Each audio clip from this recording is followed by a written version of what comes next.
Quand je regarde dans la salle, je vois qu'à l'université ici, vraiment il y a une masculinité positive. Parce qu'on vient parler des filles et dans la salle, la majorité ce sont des garçons. Les garçons, applaudissez pour vous-même. C'est ce que nous souhaitons aujourd'hui, que les garçons et les hommes soient avec nous et qu'ils soient majoritairement présents. Cette discrimination des filles, leurs droits sont bafoués à partir des familles, la famille même. Moi, j'ai une fille et un garçon. Le matin, ils se lèvent tous pour aller à l'école. Quand ils reviennent, ils ont leur bol, leur plat. Ils mangent ensemble dans le bol. À la fin, on dit à la fille, ramasse les bols, tu vas laver. Le garçon, lui, il se lève, il va prendre son cahier. Après qu'elle ait fini de laver les bols, on dit, bon, balai là où vous avez mangé. C'est là où commence la discrimination. C'est là où commence que le droit des filles sont bafoués.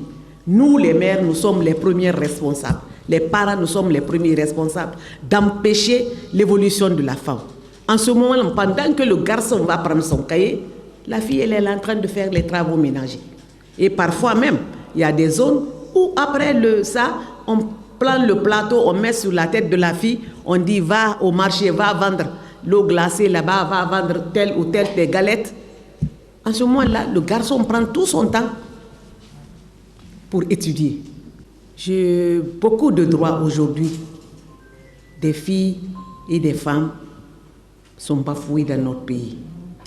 Concernant les jeunes filles, nous avons leur évolution est bloquée par les mariages précoces. Vous allez être dans une école en primaire jusqu'au collège avec des garçons ou parfois tu les dominais à l'école. Mais peut-être à 15 ans, les parents disent « Ah, il y a un de tes cousins là, il faut que tu te maries à celui-ci. » Si vous étiez 10 ou 15 filles dans la classe, au niveau primaire, au niveau brevet, vous trouverez que pratiquement, vous êtes maintenant que 10 au lieu de 15 ou 16. D'ici niveau bac, on trouvera que vous n'êtes plus que 5 ou 6. Où sont partis les autres? C'est la question qu'on doit se demander. Les parents, nous sommes encore responsables pour freiner la vie de nos filles. Je vous donne des exemples. Personnellement, j'étais avec des frères. J'avais des grands frères qui étaient avec moi quand on était toutes petites. À chaque fois qu'on finissait de manger le soir, on dit, ah, ma maman disait parfois, toi, va faire ça, va faire ça. Mais heureusement, j'avais un père qui était intellectuel. Il dit non, parce qu'à chaque fois qu'il recevait les résultats, j'avais les meilleurs résultats par rapport à mes frères. Il dit non, Hadja, laisse Aïssata, elle va prendre ses cahiers. Parce que j'ai confiance en elle plus qu'à tous mes autres fils. Et effectivement, ça a été comme ça. On a continué. Mon père m'a tellement suivi qu'en fin de compte, tous ses frères ou sœurs se sont orientés vers des écoles professionnelles. Ils n'ont pas continué. Parce que dans la vie, tout le monde ne peut pas être universitaire. Il y a d'autres qui peuvent s'orienter dans des écoles professionnelles. En fait, moi, j'ai eu la chance de continuer jusqu'à aller au doctorat. Et mon père a dit que toi, c'est toi qui vas coordonner toute cette famille. Alors, il s'en prenait tout le temps, il avait tout le temps des problèmes avec mes grands frères. Tout le temps des problèmes. Mais c'est que j'étais déterminée aussi à réussir. Et c'est ça le problème de nos filles. Il faut vous décider aussi à réussir dans cette vie. Ça, c'est le côté social. On parle aussi aujourd'hui de politique. Chacune de vous dira aujourd'hui, non, moi je ne suis pas intéressée par la politique. La politique, ce n'est pas mon problème. Non. La politique, chacun de nous est intéressé par la politique. Parce que chacun veut être bien logé, bien soigné, avoir une bonne éducation. Tout ça là, c'est la politique. Un gouvernement qui ne fait pas bien ça, on dit qu'ils ont une mauvaise politique. Donc cela veut dire que chacun de nous est intéressé par la politique. Impliquons-nous en politique. Parce que si tu ne fais pas la politique, elle fera de toi ce qu'elle veut. Aujourd'hui, pour être maire, c'est vrai, il y a des candidatures indépendantes aujourd'hui dans le projet de la nouvelle constitution, mais sinon, la priorité était donnée à celles qui appartiennent à des partis politiques, parce que pour être maire, il faut être d'un parti politique. Pour être député, il faut être désigné par un parti politique. Pour être président de la République, il faut être désigné par un parti politique. C'est pour vous dire que la politique fait notre vie. On est régi par ça. Parce qu'il y a certaines personnes, les jeunes filles, se disent non, on ne vient pas parce qu'il y a des problèmes en politique. Ils voient, quand il y a des mouvements, souvent ce que les femmes subissent, les femmes ont peur des violences en politique. Que ce soit violence physique, violence verbale. Mais ils vont avoir des carapaces dures pour être aussi en politique. Si tel n'est pas le cas, ce n'est pas possible de venir en politique aussi. Donc il faut se mettre ça en tête. Nous, on a créé même un cadre de concertation des filles et femmes des partis politiques de Guinée, dont je fus la première porte-parole. Donc on a approché les jeunes filles des différents partis politiques. On est parti un peu partout pour appeler les jeunes filles à venir en politique. Lorsque j'ai quitté le porte-parole là, de ce cadre, qui est venu, j'ai insisté à ce que ce soit une jeune dame, une jeune fille. C'était qui? C'est l'actuelle ministre de la Pêche, Fatima Camara. Je l'ai coachée pendant tout ce temps et elle a tenu, depuis ça, elle a commencé à faire son apparition sur la scène publique. Et elle a bien tenu pendant plusieurs années avant de s'orienter à faire autre chose.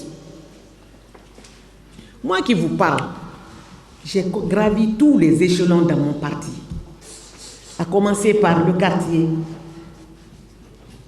la section, la fédération, jusqu'au niveau national. Parce que j'ai voulu me battre. J'ai commencé par quoi? Par le syndicalisme. J'étais dans une société où j'étais chargée de la recherche, parce que, entre parenthèses, je suis chimiste de profession. Je suis chimiste en technologie brassicole. Donc, j'ai commencé par ça, par défendre les travailleurs de ma société. Arrivé à un certain moment, je dis, je veux sauter les murs de ma société pour parler plus haut. Parce qu'en ce moment-là, je ne défendais que les travailleurs de ma société. J'ai dit, bon, je vais aller en politique.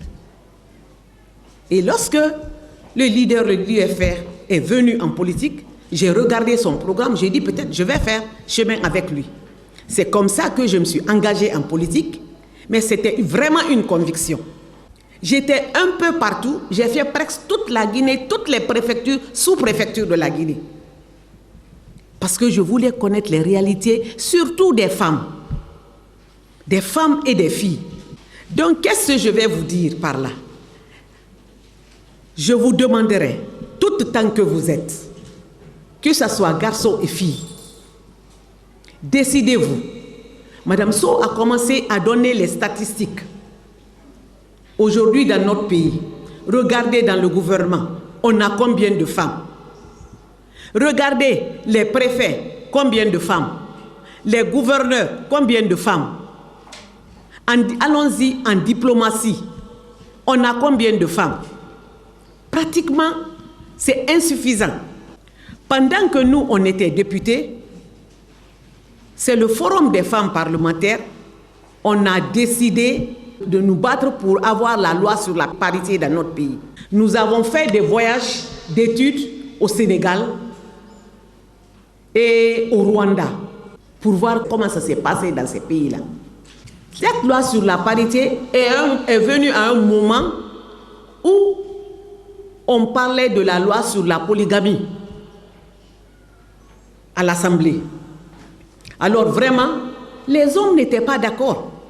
Ils ne voulaient pas nous aider pour qu'on ait cette loi sur la parité. Malgré les voyages d'études, les rapports qu'on a eu à présenter, ils n'ont pas voulu s'associer pour qu'on ait la loi sur la parité. En ce moment, on n'avait que le quota des 30%. On s'est dit non, nous sommes 52% de la population. Et en ce moment-là, dans notre constitution, à l'article 8, on nous disait que nous sommes tous égaux en droit et en devoir. Alors nous, on nous attribue le 30%. On dit non. Les hommes nous disent, bon, on va accepter de vous aider pour faire la loi sur la parité, pour adopter la loi sur la parité, à condition que vous laissiez tomber l'affaire de polygamie. En ce moment-là, ouais, on a compris, parce que pratiquement toutes les têtes qui étaient là au niveau de l'Assemblée, ces hommes-là, ces grands hommes, ils étaient tous polygames, à commencer par le président de l'Assemblée, paix à son âme, Kori Koundiano. Il y avait le président du groupe parlementaire Alliance républicaine, M. Sidia Touré. La même chose, le président des sociaux-libéraux démocrates, Alain Loudale, qui était polygame.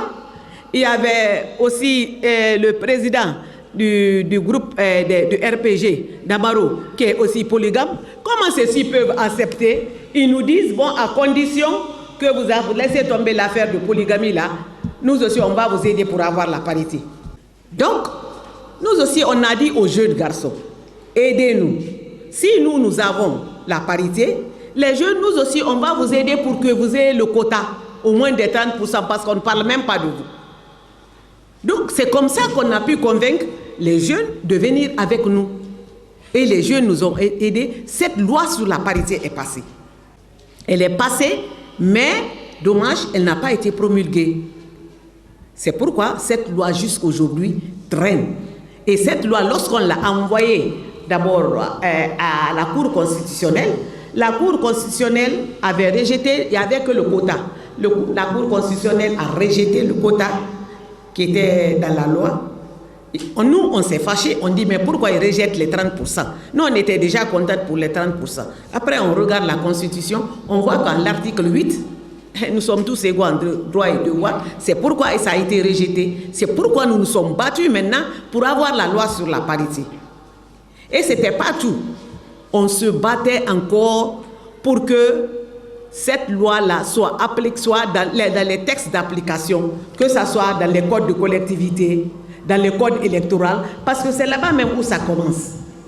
Les jeunes filles, c'est là-bas où vous devez vous battre. Quand vous allez en politique, dans les partis politiques, c'est là où on commence à vous ségréguer. On dit vous avez un bureau des femmes, un bureau grand bureau, un bureau des jeunes. Dans les bureaux des jeunes, là, tu n'as qu'une seule fille. Et on dit la présidente des femmes est membre de droit dans le grand bureau. Donc à la fin, on retrouve les femmes nulle part. Et quand il s'agit de mobilisation, vous êtes là en grand nombre. On vous donne les sobis, on vous dit venez distribuer le jus, donnez de l'eau aux gens.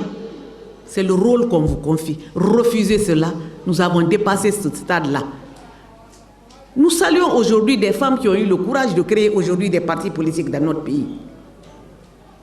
Et il faut qu'il y ait beaucoup de femmes comme ça, beaucoup de jeunes filles. Pourquoi pas vous? Vous pouvez le faire. Ne pas dire non, j'attends que Ibrahim soit président de parti, je viens avec Ibrahim. J'attends que Moussa soit président du parti, c'est un promotionnaire, donc je vais derrière lui. Non, Moussa aussi peut venir derrière vous. Battez-vous pour vous-même. La Guinée, comme on dit chez nous, ça porte notre nom. C'est le nom des femmes. Donc cette politique-là, la politique-là, elle est faite pour nous tous. Ce n'est pas genré. Elle est faite pour nous tous. Démarquez-vous dès au départ. C'est à l'école où ça commence. Ne vous laissez pas, en général, les femmes, les filles, vous êtes les plus intelligentes. Dans la classe, vous voyez, vous êtes les meilleures. Alors n'acceptez pas qu'on vous relègue au second plan. Vous défendez vos droits. Vous avez vos droits partout où vous êtes. que ce soit à l'école, que ce soit dans la vie, que ce soit en famille. Le jour où vous allez commencer à travailler, ne laissez pas vos droits filer entre vos mains. Donc c'est un débat qui est vraiment ouvert et que nous avons eu à transcender beaucoup de choses au niveau du Parlement. On a eu à faire voter beaucoup de lois en faveur des femmes. Ce n'est même pas en Guinée seulement. Quand on prend au niveau de la sous-région, au niveau de la CEDEAO, à l'international, c'est la même chose. Nos droits doivent être défendus. Et c'est ce que nous faisons. Et nous avons fait des nouvelles propositions. Dans l'avant-projet de la nouvelle constitution, nous avons fait beaucoup de projets. Le réseau des femmes ministres et parlementaires de Guinée, nous avons travaillé pendant une semaine en collaboration avec le PNUD pour améliorer beaucoup de choses dans l'avant-projet de la nouvelle constitution. Et je crois que c'est en faveur des femmes. Nous espérons, et il y a un suivi qui se fait actuellement pour nous permettre que nos recommandations soient prises en charge.